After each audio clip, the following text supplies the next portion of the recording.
Welcome to the Blythe Way Mining Show on Core Finance. I'm Bonnie Hughes, mining specialist at Northland Capital. Today my very special guest is the CEO of Cornish Lithium, Jeremy Wrathall. And Cornish Lithium has a very interesting hot springs brine project in Cornwall that Jeremy's going to tell us all about. Indeed, I will. Happy to tell you all about it. So yeah, I mean, this all started about beginning of 2016 when I realised that there was a revolution going on in electric cars, battery storage, and that would be heavily lithium dependent. And remembered that a friend of mine had mentioned 5 years ago that there was lithium in Cornwall, and particularly in the South Crofty mine. And I thought, well, what was all that about? And I started researching it and looking it all up, and found that it wasn't just in South Crofty, it was across a large number of old Cornish mines, which indicates that there was a widespread occurrence of lithium in hot spring brines across that area. The old mines are sort of like indicative of that phenomenon. They're not what we're planning to exploit at all. We're not planning to sort of dewater the mines or look at the mines themselves, but they show that the lithium in hot saline water is there.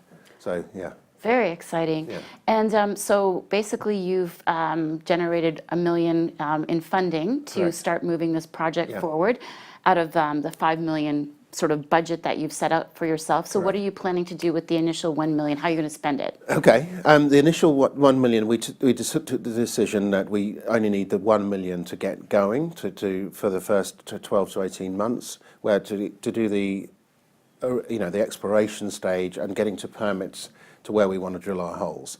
And the investors that we've got here are highly experienced mining people who also hopefully will follow their money as we go forward. But what we're going to initially focus on is digitizing the known occurrences, overlaying the geology, overlaying the topography, and then integrating it with underground data from the old mines to show us where this stuff is actually occurring. And it occurs on very large fault structures that run right across Cornwall north-south.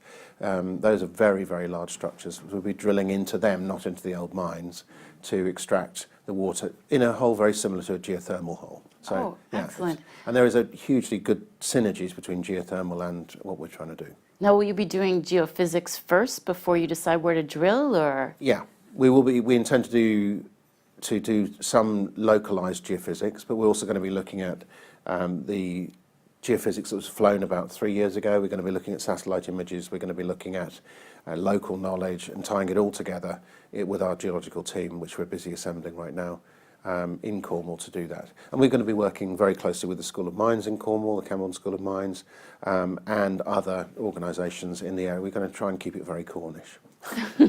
And when would sort of people be able to expect the first kind of assay results, like the first quarter of 2018, or? If the geothermal hole that is planned at United Downs gets drilled as they plan to in early 2018, we very much expect that they will bring some brine samples up to surface, because they're drilling into the very same structures as we will be. And in fact, they're drilling that hole about 500 metres from the original lithium spring that was discovered in 1864. So we may get samples of that brine from them because it's an open access hole. We can get their data from that. So, and if we were going to be drilling our own holes, that might take slightly longer. So you have some historical data that you can refer to? We have a lot of historical data of the chemistry, the flow rates, the temperatures. These brines are very hot. So we have all that data already. Yeah. And is that sort of what contributed you to getting the first sort of investors in, is they had some understanding when they saw the data, or? Absolutely. In fact, one of the lead investors is a very experienced metallurgist who recognised the potential to extract lithium from these brines by looking at the chemistry.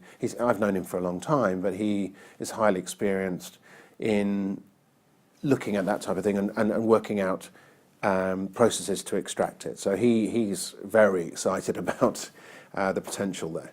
Yeah.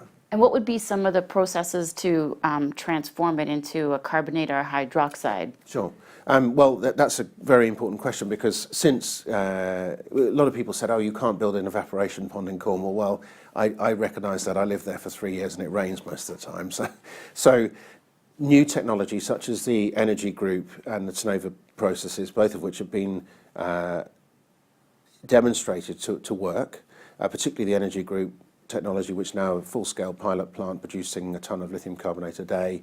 That's the sort of technology we would hope to use to extract the lithium going forward. So the process is basically a concentration process, which is similar to a reverse osmosis or desalination process, but we want to keep the salinated water rather than throw it away, because that's what's got lithium in it. And then an extraction process based on ion exchange or something like that to extract the lithium from that concentrated brine. And so I guess you were interested in this project before Tesla said they were planning to build a factory in Germany. Yeah. So I'm sure after they said they were planning to build a factory in Germany, it probably said to you, hey, this is even better for me. Well, it absolutely did. And I think add to that the fact that the British government have said they want to concentrate on expertise in battery materials, and the fact that they want to concentrate on electric cars, and they want to ban all diesel, sales of internal combustion engines by 2014. It gets really, really exciting. So lithium, rather than slowing down, lithium is actually accelerating in terms of interest from the car companies, who are very, very concentrated on where they're going to source these materials from. Cobalt, lithium, nickel, all the other things that go into an electric car battery. People like Volkswagen are now becoming very focused on where's this supply going to come from. And we think, in my judgment, and obviously in some of the investors who are coming in, their judgment as well, that there's a very good chance that Cornwall could host significant quantities of lithium. Yes, I understand you have about 30,000 hectares that you can explore. We do, exactly. That's quite a lot. It's a lot. It's the biggest mineral rights package ever assembled in Cornish history. So we can actually holistically look at the geology over a very large area. Whereas before, if you just had a small part of that mineral rights, you would be only looking at a small area. We're looking at a regional scale structures, particularly these big faults that we believe carries the lithium itself. Cornwall's a little bit like, the geology of Cornwall's a bit like a big pressure cooker. It's been cooking up salt and water in contact with a high lithium granite for 300 million years, and that's why you've got lithium there. That's quite interesting. So big autoclave or a big pressure cooker, that's what we think the analogy is. Wow, excellent. I saw that Cornwall has a geothermal pool. Swimming It pool. does. Well, it's going to have. Yes, it is going to have. Yeah. Excellent. And so part of your strategy is if you do go into production, and it does show that there's a reason to, that you would potentially build geothermal as a way of energy, using the energy to mine and extract and process it. Yeah, I mean, we think there's huge synergies. Cornwall started looking at geothermal in Cornwall probably 30 or 40 years ago. Then there was a test project drilled in Cornwall, I think late 80s. Now we fast forward to 2017, 2018. There's a new project that's just got funded. It's going to be drilled, as I said, right near the original lithium spring. It's going down to 4.5 kilometres. It's a very, very deep hole, partly funded by European money and the Cornwall County Council and a crowdfunding initiative. But the synergies are great because they produce electricity that could power a lithium plant, for example, and the water that comes out of their power plant would go into our lithium plant for extraction. So, potentially, and I caution everybody that this is an early stage exploration project, not any different, but potentially there are huge synergies there where you could produce a lot of power in combination with lithium. And so when you're looking at raising your next round of capital, would you look at crowdfunding? Because you just happened to mention crowdfunding. Well, I've been amazed how geothermal engineering have just raised, I think the last total I looked at was £3.8 million on a crowdfunding site.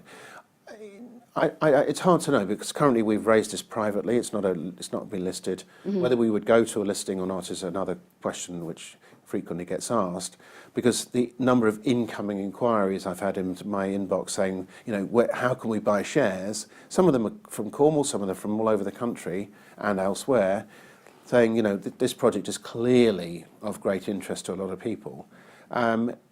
We would certainly consider a listing, or we may stay with the original investors or with a larger pool of investors. We'll see what happens. Yes, well, very exciting times, Yeah. and very exciting that it's a sort of a homegrown UK project. Yes. You know, that's in line with some of the other big projects that have got funding, like Sirius and all that. No one actually believed that was going to happen, and look at what happened. So, good luck, and hopefully this grows into something fantastic. Thank you very much for joining us, and thank you everyone for joining us on the Blytheway Morning Show.